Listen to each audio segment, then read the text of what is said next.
Hello students, आज की class में स्टार्ट करने जा रहे हैं next unit number 7, dual nature of radiation and matter.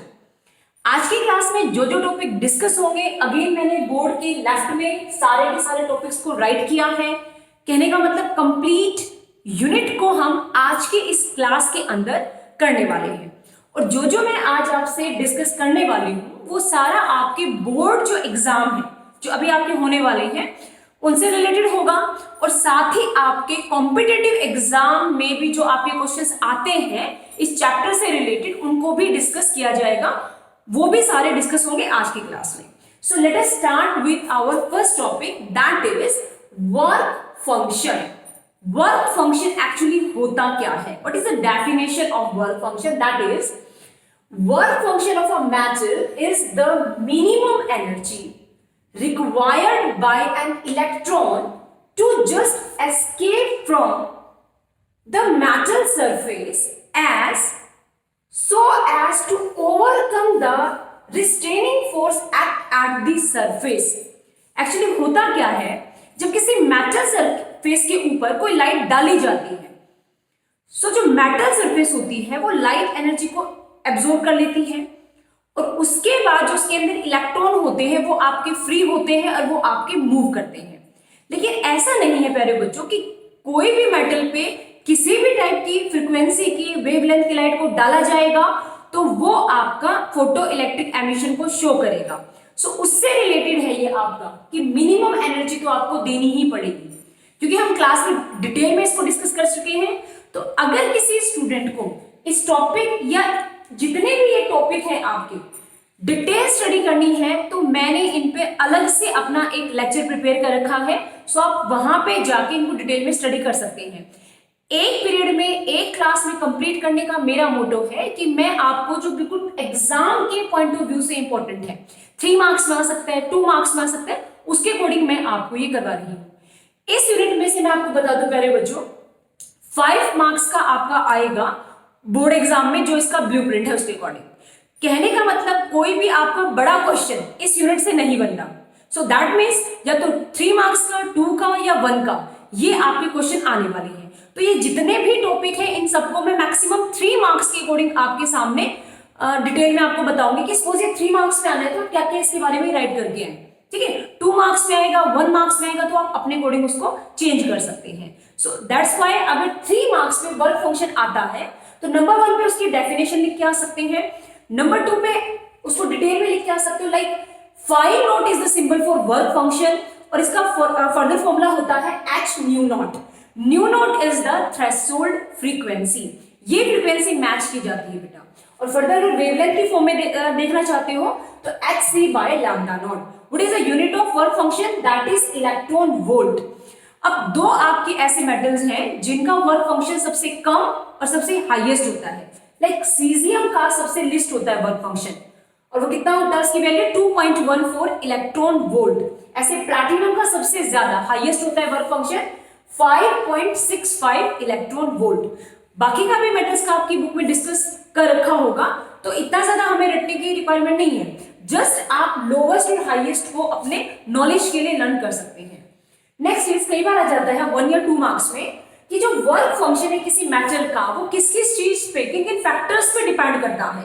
So that is number 1, temperature of the metal, nature of the metal and impurities present in the metal surface. In 3 factor पे आपका work function depend करता है। Next topic is electron emission. तो 4 type का emission है अपने syllabus में। So let us discuss. Yes student, second topic is electron emission। Metal के सरफेस से इलेक्ट्रॉन कैसे कैसे आपका एमिट हो सकता है, दिस इज द टॉपिक।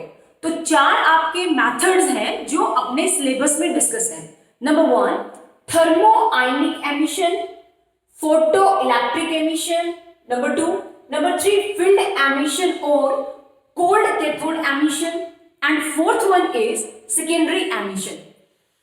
इन चारों एमिशंस में से जो फोटो इलेक्ट्रिक एमिशन है उसको डिटेल में हम इस चैप्टर में पढ़ेंगे, लेकिन हम एक बार देखते हैं कि चारों टाइप के एमिशन में क्या करने से मेटल की सरफेस से इलेक्ट्रॉन आपके एमिट होते हैं। जैसे नंबर 1, थर्मो आयनिक में हम मेटल के सरफेस को हीट करते हैं बेटा। हीट करने से उसके अंदर से मेटल से इलेक्ट्रॉन आपके एमिट होते हैं। सेकेंडरी वाले में क्या करते हैं, मेटल की सरफेस है उसके ऊपर सुटेबल फ्रीक्वेंसी की लाइट को फॉल किया जाता है, डाला जाता है, तो इलेक्ट्रॉन एमिट होते हैं। थर्ड वाले में क्या होता है, इसमें हम मेटल की सरफेस को स्ट्रॉन्ग इलेक्ट्रिकल फील्ड प्रोवाइड करते हैं, 10⁸ इतनी पावर की स्ट्रॉन्ग। एंड लास्ट वन में क्या होता है, सपोज ये बोर्ड अपना कोई मेटल की सरफेस है, इसको हम सेकेंडरी मानेंगे, ठीक है। प्राइमरी क्या है, एक आपका फास्ट मूविंग इलेक्ट्रॉन बीम है या इलेक्ट्रॉन्स है, वो इस मेटल सरफेस पे स्ट्राइक होंगे और फिर वहां से जो इलेक्ट्रॉन निकलेंगे उनको हम सेकेंडरी इलेक्ट्रॉन बोलेंगे। मींस आपके आउटर बाहर सेकेंडरी सोर्स से इलेक्ट्रॉन को डाला जाता है, जिससे आपके फर्दर इलेक्ट्रॉन का एमिशन होता है मेटल की सरफेस से। तो ये चार टाइप के आपके चार टाइप के आपके एमिशंस हैं, जिनके अंदर से डिटेल में हम किसको पढ़ेंगे, फोटो इलेक्ट्रिक एमिशन, जो कि अपना नेक्स्ट टॉपिक है। Means experimental study of photo electric emission कि एक मेटल की सरफेस पे जब सुटेबल फ्रीक्वेंसी की लाइट को फॉल किया जाता है तो वो आपके इलेक्ट्रॉन को एमिट करता है, ठीक है। तो उसके बारे में एक एक्सपेरिमेंट है, उसके रिजल्ट है जो आपके बोर्ड एग्जाम में पक्के से पक्का 2 मार्क्स में 3 मार्क्स में आपके आते हैं। सो उसको डिस्कस करते हैं। Wait a minute. Yes student, next important topic is experimental study of photoelectric effect। तो इसके लिए एक एक्सपेरिमेंटल सेटअप है जो मैंने आपका बोर्ड पे बनाया है। इसके अंदर ये आपकी एक कैथोड ट्यूब होती है, जिसमें सी जो ये आपकी प्लेट है ये कैथोड है जो आपकी होती है नेगेटिव, ये एनोड है जो कि आपकी है पॉजिटिव। यहाँ पे एक विंडो होती है जिसपे आपका क्वार्ट्ज का फिल्टर लगा है, किसी सोर्स से लाइट आपकी कैथोड पे फॉल होती है और कैथोड प्लेट से इलेक्ट्रॉन का एमिशन होता है क्योंकि उनके ऊपर चार्ज है नेगेटिव। एनोड क्योंकि पॉजिटिव है तो इलेक्ट्रॉन है वो अपने अपोजिट चार्ज की टुवर्ड अट्रैक्ट होंगे। तो जैसे वो यहाँ से एमिट होंगे, इस सर्किट में अगर की क्लोज है और करंट प्रॉपर फंक्शनिंग कर रहा है तो वो आपके क्या करेंगे, कैथोड से एमिट होने के बाद एनोड पे कलेक्ट होंगे और आपका पूरे के पूरे सर्किट पे रोटेट करेंगे। लेकिन इंपॉर्टेंट है, इस एक्सपेरिमेंट से हमने क्या क्या रिजल्ट फाइंड आउट किए। तो नंबर 1 है आपका इफेक्ट ऑफ इंटेंसिटी। ये जो लाइट सोर्स से आप इस कैथोड के ऊपर लाइट फॉल कर रहे हो, अगर आप इसकी इंटेंसिटी को बढ़ाते हो तो उससे क्या फर्क पड़ेगा करंट पे, तो वो एक ग्राफ के थ्रू दिखाया है।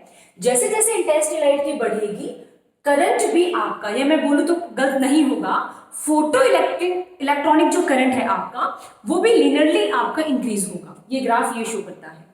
सेकेंड है इस एक्सपेरिमेंट रिजल्ट का second part, effect of potential A with respect to plate C. हमने जो ए पे पोटेंशियल दिया और सी पे जो पोटेंशियल दिया उसका क्या इफेक्ट पड़ेगा इस एक्सपेरिमेंट के according. So dear student, suppose हम चाहते हैं कि ये जो अपना एमिशन है, ये जो इलेक्ट्रॉनिक जो करंट है ये आपका स्टॉप हो जाए, तो एक प्रोसेस होता है कि हम इस एनोड को with respect to cathode negative कर दें। ऐसा करने से क्या होगा, क्योंकि इलेक्ट्रॉन पे नेगेटिव है, एनोड पे भी हमने नेगेटिव कर दिया, तो नेगेटिव नेगेटिव को रिपेल करेगा और आपका फोटो इलेक्ट्रिक करंट स्टॉप हो जाएगा। तो जो मिनिमम पोटेंशियल यहां देते हैं ना ए प्लेट पे विद रिस्पेक्ट टू सी, ताकि आपका करंट स्टॉप हो जाए, उस पोटेंशियल को बोलते हैं स्टॉपिंग पोटेंशियल। और स्टॉपिंग पोटेंशियल की वजह से आपका करंट बिल्कुल कट हो गया है, तो इसका एक दूसरा नाम भी है कट ऑफ पोटेंशियल। तो दोनों एक ही चीज के नाम है, स्टॉपिंग पोटेंशियल बोलो, कट ऑफ पोटेंशियल बोलो, दैट मींस करंट को हमने स्टॉप कर दिया है। सो उसी के रिगार्ड में एक अपना ग्राफ है, यहाँ पे क्या दिखाया गया है, अलोंग एक्स एक्सिस आपने पोटेंशियल लेना है, वाई एक्सिस आपको फोटो इलेक्ट्रिक करंट लेना है। फिर आपको यहां से जो सोर्स से लाइट आपकी कैथोड पे जा रही है उसकी इंटेंसिटी को इंक्रीज करके देखना है। जैसे जैसे आप इंटेंसिटी इंक्रीज करते हैं तो देखेंगे कि स्टॉपिंग पोटेंशियल तीनों इंटेंसिटी के लिए सेम है, ये जितने भी इंटेंसिटी आप इंक्रीज करेंगे सबके लिए सेम है। दैट मींस स्टॉपिंग जो पोटेंशियल है आपका वो इंटेंसिटी पे डिपेंड नहीं करता है, वो उससे इंडिपेंडेंट है, राइट। सो ऐसा ही एक आप बुक में अपना एक फॉर्मूला देखेंगे कि जो काइनेटिक एनर्जी होती है आपके इलेक्ट्रॉन्स की, वो आपने पढ़ा है फॉर्मूला 1/2 mv², और एक दूसरा फॉर्मूला ईवी भी हमने पढ़ा है। तो उस ईवी में जो V नॉट है, this is the symbol for stopping potential. कहने का मतलब अगर मैं काइनेटिक एनर्जी की बात करूं तो काइनेटिक एनर्जी किस पर डिपेंड करती है? स्टॉपिंग पोटेंशियल पे। लेकिन काइनेटिक एनर्जी इंटेंसिटी से आपकी क्या है? इंडिपेंडेंट है। तो आप इस फॉर्मूला से दूसरी बात भी सीख सकते हैं। Okay, third is effect of frequency. जैसे हमने यहां पे इंटेंसिटी को इंक्रीज करके देखा, राइट? अब हम फ्रीक्वेंसी को चेंज करके देखते हैं, उसको इंक्रीज करके देखते हैं कि ऐसा करने से क्या स्टॉपिंग पोटेंशियल पे इफेक्ट पड़ेगा या वो उससे भी इंडिपेंडेंट है। कहने का मतलब प्यारे बच्चों, जो यहां से हम लाइट कैथोड पे डाल रहे हैं उस लाइट की फ्रीक्वेंसी को हमें इंक्रीज करना है 1 by 1।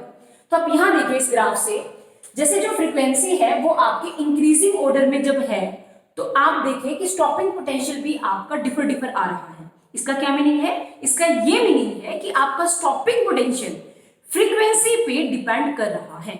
और साथ ही कैसे डिपेंड कर रहा है? जैसे जैसे आप फ्रीक्वेंसी को बढ़ा रहे हैं स्टॉपिंग पोटेंशियल भी नेगेटिव में आपका इंक्रीज हो रहा है। आप इस बात पे प्लीज फोकस करना।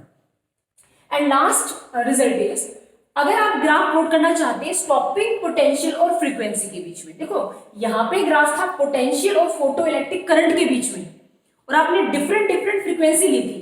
लेकिन अब आप चाहते हो कि आपका ग्राफ प्लॉट हो जस्ट फ्रीक्वेंसी और स्टॉपिंग पोटेंशियल के बीच में, तो वो आपका स्ट्रेट लाइन है। यहां से एक इंपॉर्टेंट रिजल्ट आता है कि ये जो थ्रेशोल्ड फ्रीक्वेंसी है आपकी, ये वो फ्रीक्वेंसी है जिसपे आपका स्टॉपिंग पोटेंशियल 0 होता है। और इसी ग्राफ्स की हेल्प से मैं आपको एक और इंपॉर्टेंट रिजल्ट बताती हूँ डियर स्टूडेंट्स। सपोज आपने कोई भी लाइट मेटल की सरफेस पे डाली, अगर उस लाइट की फ्रीक्वेंसी थ्रेशोल्ड फ्रीक्वेंसी से कम होगी तो आपका कोई भी फोटो इलेक्ट्रिक एमिशन नहीं होगा। बोर्ड एग्जाम में एक बार 3 मार्क्स में क्वेश्चन आया था, उसमें कैलकुलेट करना था और फिर बताना था कि इतनी लाइट डालने से क्या आपका फोटो इलेक्ट्रिक एमिशन हो रहा है या नहीं हो रहा है, राइट? तो वो भी मैं अभी आपको आगे वाले टॉपिक्स में करवाऊंगी कि कैसे आप फाइंड आउट करेंगे। अभी फिलहाल के लिए आपको क्या छोटी सी बात लर्न करनी है कि अगर आपकी लाइट की फ्रीक्वेंसी थ्रेशोल्ड फ्रीक्वेंसी से कम है, नो फोटो इलेक्ट्रिक एमिशन, ज्यादा है तभी आपका फोटो इलेक्ट्रिक एमिशन होगा। सो आई होप आपको ये जो टॉपिक है ये आपको क्लियर है। नेक्स्ट पे चलते हैं और एक और important topic, Einstein photo electric equation. इस इक्वेशन से आपके कई बारी न्यूमेरिकल आए हैं बेटा एग्जाम में, तो प्लीज फोकस करना इस टॉपिक पे। Yes student, next topic is Einstein photo electric equation. ये इक्वेशन क्या बताती है? ये आपको बताती है कि सपोज टोटल जो एनर्जी है, जिसको E लिखो, H न्यू लिखो, एज यू विश, वो सम होती है दो टर्म्स का। नंबर 1 वर्क फंक्शन का प्लस में काइनेटिक एनर्जी का। अब आप मैथमेटिकल अगर इसको कैलकुलेट करें या आप ये देखें बोर्ड एग्जाम में क्वेश्चन कैसे आएंगे, तो उनके लिए जितने मैक्सिमम पॉसिबल फॉर्मूलाज थे वो मैंने सारे आपके लिए लिखे हैं। मैं आपको क्विकली इनको रिवाइज करवाती हूँ। जैसे नंबर 1, सपोज इसी इक्वेशन से मैंने काइनेटिक एनर्जी को एक साइड रखा, इसमें से वर्क फंक्शन को मैंने माइनस किया। अब नेक्स्ट स्टेप पे वर्क फंक्शन को H न्यू नोट लिख सकते हैं, थ्रेशोल्ड फ्रीक्वेंसी का ये प्रोडक्ट होता है प्लैंक्स कांस्टेंट के साथ में। दोनों में से H आपका कॉमन है तो काइनेटिक एनर्जी को H into new minus nu note आप लिख सकते हो। अगर आप वेवलेंथ की फॉर्म में सपोज कोई न्यूमेरिकल आता है तो आप इस फ्रीक्वेंसी को वेवलेंथ की फॉर्म में कैसे कन्वर्ट कर सकते हो? न्यू जो आपका होता है वो C बाय लैम्डा होता है। अगेन दोनों टर्म्स में से C आपका common, so you can write kinetic energy is equal to Hc into 1 by lambda minus 1 by lambda naught. वो डिपेंड करेगा क्वेश्चन की सिचुएशन के अकॉर्डिंग कि आपको फ्रीक्वेंसी से डील करना है या आपको वेवलेंथ से डील करना है। नेक्स्ट, अगर काइनेटिक एनर्जी के बारे में कुछ पूछा जाए तो काइनेटिक एनर्जी के 2 फॉर्मूले हैं वो यहाँ अप्लाई होंगे, वो भी क्वेश्चन की सिचुएशन पर डिपेंड करेंगे। जैसे एक आप फॉर्मूला अप्लाई कर सकते हो 1/2 mv², या जिसमें स्टॉपिंग पोटेंशियल पूछ रखा हो तो वहां पे आप EV नोट वाला भी फॉर्मूला पुट कर सकते हैं। सो आई थिंक इन फॉर्मूलाज के अलावा काइनेटिक एनर्जी पे और कोई फॉर्मूला आपका नहीं बनेगा बेटा, ठीक है? सो प्लीज आप इनको अच्छे से लर्न करना। अब टॉपिक कई बार असेशन रीजन या एमसीक्यूज की फॉर्म में जो आता है उसमें ये भी पूछा जाता है कि जो ये जो आपकी आइंस्टाइन की फोटो इलेक्ट्रिक इक्वेशन है ये किस चीज के बारे में आपको डिस्कस करती है, बताती है, डील करती है? तो ये पार्टिकल नेचर ऑफ लाइट, जिसको क्वांटम थ्योरी ऑफ लाइट भी बोलते हैं, उसको डील करती है, उसके बारे में बताती है। अब आपका जो फोटो इलेक्ट्रॉनिक जो आपका एमिशन है उसके 4 लॉ हैं, फर्स्ट, सेकेंड, थर्ड, फोर्थ, तो उनके बारे में मैं आपको शॉर्ट में बताना चाहूंगी।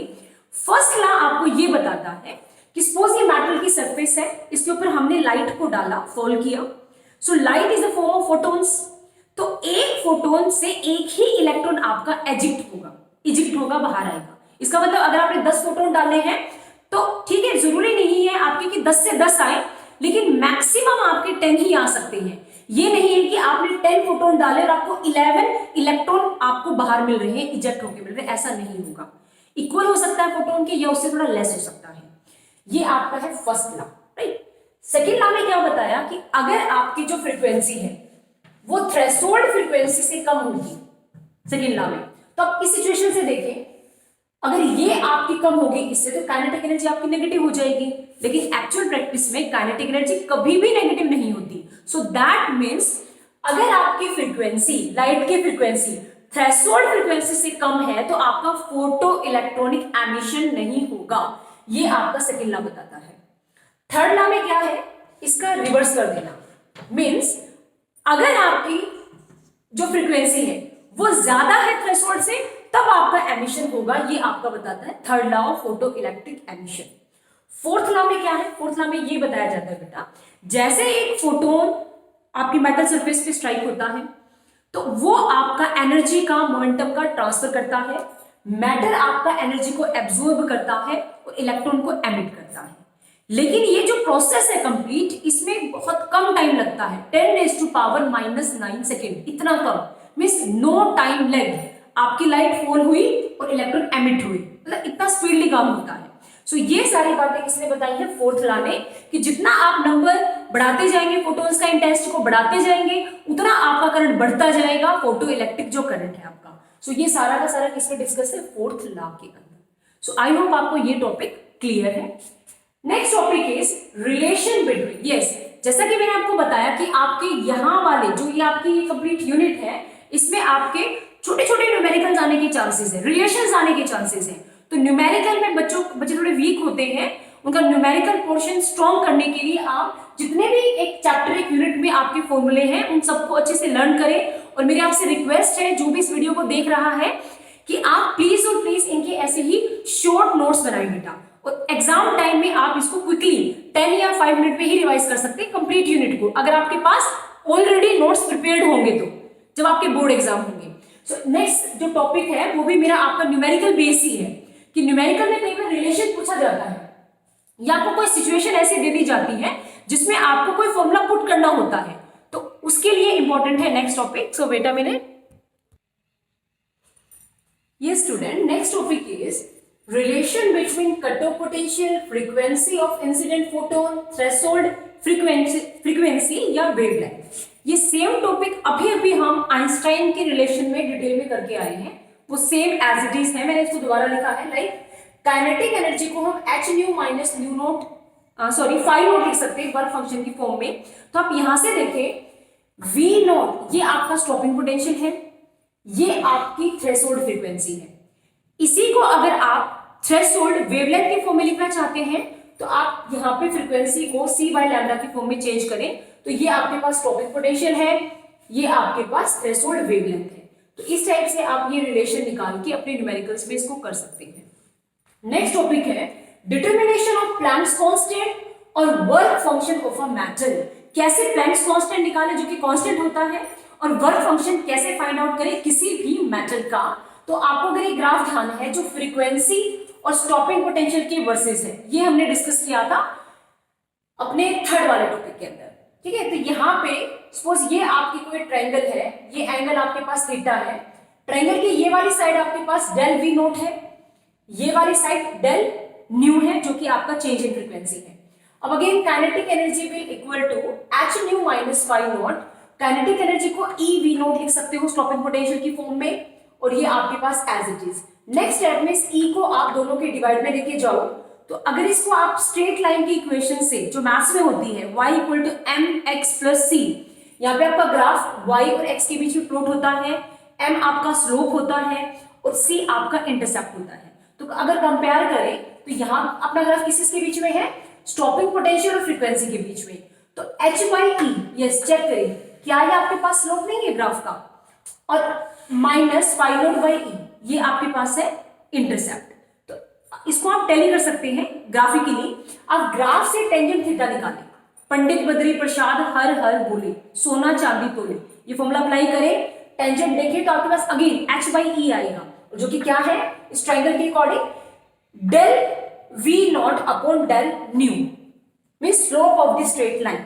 यहां से आप h की वैल्यू इस फॉर्मूला से भी कैलकुलेट कर सकते हो और इस वाले से भी। सो h आपके पास क्या है, प्लैंक्स कांस्टेंट, जो कि हमें डिटरमाइन करना था। नेक्स्ट स्टेप में जो इंटरसेप्ट वाला पार्ट है आपका, उससे वो आपका क्या है OC। अगर O से लेके C अगर आप कैलकुलेट करें तो आपके पास वो minus phi not by E है, या फिर आप जो बोले इंटरसेप्ट है जो इसका, यहां से आप इसकी वैल्यू को फाइंड आउट कर सकते हैं। So dear student, next topic is important graph related to photo electric effect. कुछ ग्राफ तो हमने जो अपने एक्सपेरिमेंटल स्टडी थी उसमें डिस्कस किए थे, 4 ग्राफ। उनके अलावा और कौन कौन से ग्राफ आपके एग्जाम में आ सकते हैं उनको डिस्कस करते हैं। सो वेट अ मिनट।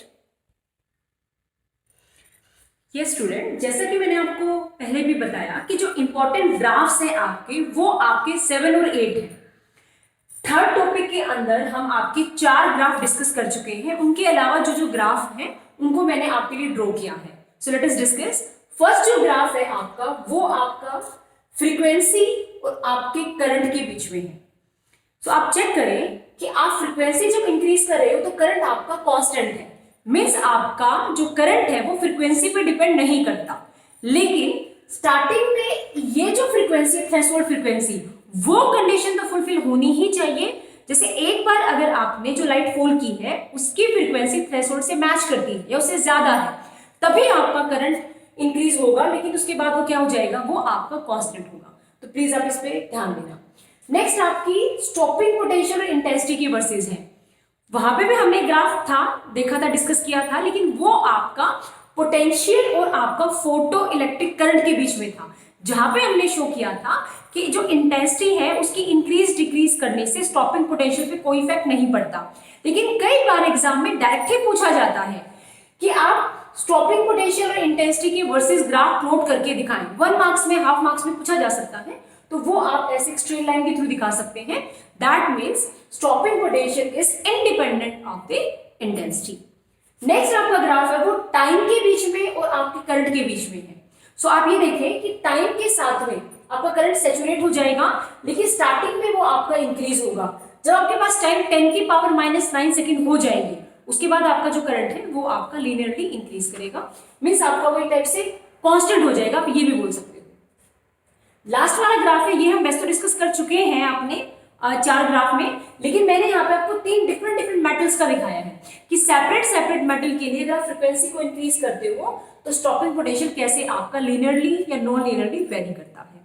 तो ये आपके थे कुछ इंपॉर्टेंट ग्राफ्स। अब नेक्स्ट मैंने टॉपिक लिया है आपका पार्टिकल नेचर ऑफ लाइट, जिसको फोटॉन्स बोलते हैं। सो जब भी आपकी रेडिएशन मैटर के साथ इंटरेक्ट करती है तो जो नेचर होता है उसका वो पार्टिकल होता है, जिसको फोटॉन्स बोलते हैं। तो उसके कुछ कैरेक्टरिस्टिक्स हैं, उसके बारे में मैंने आपको लिखा है, डिटेल में आप बुक से कर सकते हैं। सो जैसे नंबर 1 जो फोटॉन्स है उनकी एनर्जी होती है h न्यू के इक्वल, जिसको hc/λ बोल सकते हो। उनके पास कुछ मोमेंटम होता है जो ट्रांसफर करते हैं, वो जब कोलिजन होता है तो मोमेंटम आपका एनर्जी वाई में c लिख सकते हो, h वाई में लैम्डा लिख सकते हो, या एनर्जी का फॉर्मूला भी पुट कर सकते हो h न्यू बाई c। वो डिपेंड करेगा आपको कि न्यूमेरिकल जो है आपका वो किस फॉर्म में आया है आपके लिए। नेक्स्ट है फोटोन का जो रेस्ट मास है आपका वो 0 होता है। इस बात का मीनिंग क्या है, सपोज जो आपके फोटोन्स हैं उनकी स्पीड होती है लाइट जितनी, है ना। तो अगर मैं इस फॉर्मूला के अंदर v और c को, वेलोसिटी और c को दोनों को इक्वेट पुट करूं तो आपके पास जो रेस्ट मास है वो आपके पास क्या होगा, 0 होगा। रेस्ट मास को आप m नॉट से लिख सकते हो। नेक्स्ट है velocity of the photon in different media is different. Different media के अंदर डिफरेंट होती है क्योंकि वो डिपेंड करती है आपकी वेवलेंथ पे।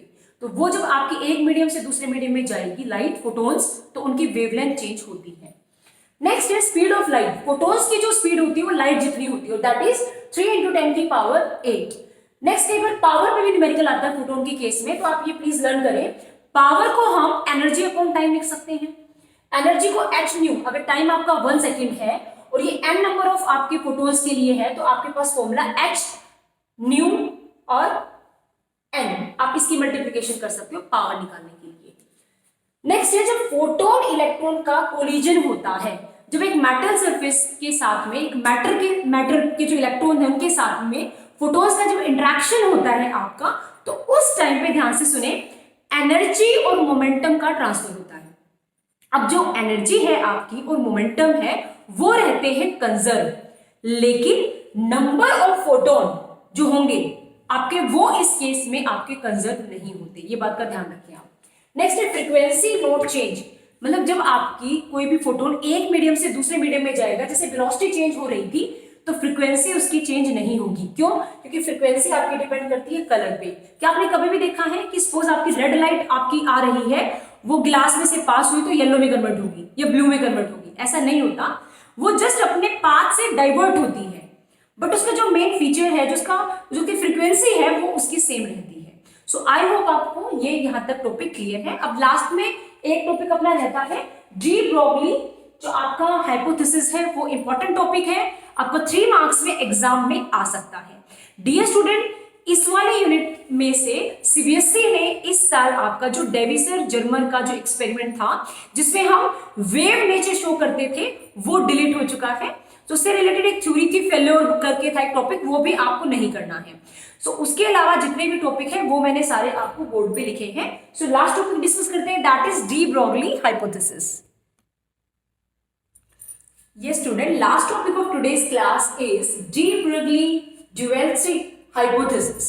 डी ब्रोगली ने जो हाइपोथेसिस मानी थी, उसके अकॉर्डिंग उसने अपनी एक वेव की वेवलेंथ को डिस्कवर किया था, दैट इज h/p, और p आपका होता है मोमेंटम, जिसको हम h/mv भी लिख सकते हैं। डायरेक्ट इस रिलेशन से पता चलता है कि जो डी ब्रोगली की जो वेवलेंथ है वो आपके पार्टिकल के मास और वेलोसिटी पे डिपेंड करती है, लेकिन उसके चार्ज पे डिपेंड नहीं करती, राइट। और साथ ही जो डी ब्रोगली ने हाइपोथेसिस दी थी, उसके अकॉर्डिंग जो वेव होती है डी ब्रोगली वेव, वो कोई आपकी इलेक्ट्रोमैग्नेटिक वेव नहीं होती है। साथ ही डी ब्रोगली के जो ये हाइपोथेसिस थी, इसी को आगे हाइजेंसबर्ग ने स्टडी किया और हाइजेंसबर्ग अनसर्टेनिटी प्रिंसिपल दिया, जिसके अकॉर्डिंग हम किसी भी पार्टिकल का उसकी पोजीशन, उसका मोमेंटम एक टाइम पे एग्जैक्ट एक्यूरेटली नहीं बता सकते। तो वो भी इतनी ग्रेट इंफॉर्मेशन है जो आगे हायर लेवल पे बहुत इंपॉर्टेंट है, वो भी डी ब्रोगली की हाइपोथेसिस से ही आपकी निकल के आई है। अब डी ब्रोगली का एक और है बेटा जो न्यूमेरिकल्स में आपकी हेल्प करेगा, that is de Broglie wavelength of an electron. तो आप देखिए एक बार यहाँ पे काइनेटिक एनर्जी को हम हाफ mv² लिख सकते हैं या इलेक्ट्रॉन वोल्ट की फॉर्म में लिख सकते हैं। इन दोनों को जब कैलकुलेट करोगे तो आपके पास एक नया वेलोसिटी का फॉर्मूला आ जाएगा, उसको आप इस वाले फॉर्मूला में जब पुट करेंगे तो फर्दर आपके पास एक और फॉर्मूला आएगा, that is lambda is equal to h/2m ev is the kinetic energy. आप अपनी सिचुएशन के अकॉर्डिंग यहाँ पे काइनेटिक एनर्जी का फॉर्मूला ev पुट कर सकते हो, आप हाफ mv² भी पुट कर सकते हो। और अगर आपको टेम्परेचर की फॉर्म में पूछा जाए तो एक फॉर्मूला होता है, जैसे कि हमने पिछली यूनिट्स में पढ़ा है काइनेटिक थ्योरी ऑफ गैसेस के according, what is the kinetic energy 3/2 kT, right. So वो फॉर्मूला अगर पुट करोगे तो आपके पास वेवलेंथ आ जाएगी h/3m kT। तो वो डिपेंड करेगा डियर स्टूडेंट्स कि आपको पोटेंशियल की फॉर्म में काइनेटिक एनर्जी दे रखी है, वेलोसिटी की फॉर्म में, या टेम्परेचर का कुछ रिलेशन पूछा गया है, तो आप उसी बेसिस पे ये फॉर्मूलास अप्लाई कर सकते हो। नेक्स्ट थिंग, कई बार अगर आपको सिर्फ पोटेंशियल गिवन हो, ठीक है, ये जो फॉर्मूला था ये हम डेविसन और जर्मन का जो टॉपिक करते थे, जो इस साल सीबीएसई ने कट कर दिया है, उसमें यूज होता था बेटा। इसमें जस्ट क्या है, देखो h इलेक्ट्रॉन का मास, इलेक्ट्रॉन का चार्ज, ये सारी चीजें कांस्टेंट है, सिर्फ पोटेंशियल को छोड़ के। तो आप सब चीजों को पुट करके कैलकुलेट करके आप क्या निकालेंगे, इसका आंसर आएगा 12.27 multiply 10⁻⁻10 metre under the root v। अब यहाँ पे अगर 10⁻⁻10 को आप एंगस्ट्रॉम में कन्वर्ट करना चाहते हो तो आप इसको इसमें कन्वर्ट कर सकते हो। कहने का मतलब सिर्फ अगर आपको पेपर में पोटेंशियल गिवन है, वेवलेंथ निकालनी है, तो आप ये वाला फॉर्मूला भी यूज कर सकते हो। So in this manner we can complete our this unit number 7। So dear student, जो भी अभी तक लास्ट तक मेरी इस वीडियो को देख रहा है, थैंक यू वेरी मच।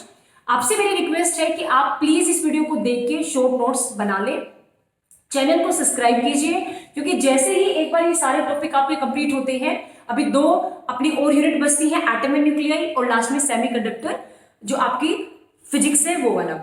ये 2 यूनिट होने के बाद मैं अपना एक नया स्टार्ट करूंगी आपके रिवीजन पर्पस के लिए, एमसीक्यूज की रिवीजन। उसमें आपको 1 आवर के अंदर 60 एमसीक्यूज होंगे जो डिफरेंट टाइप के होंगे, उनको डिस्कस किया जाएगा। सो मेरे आप सभी से रिक्वेस्ट है कि आप मैक्सिमम स्टूडेंट को प्लीज शेयर करें ताकि उनको भी बेनिफिट हो सके। So thanks a lot, bye बच्चों।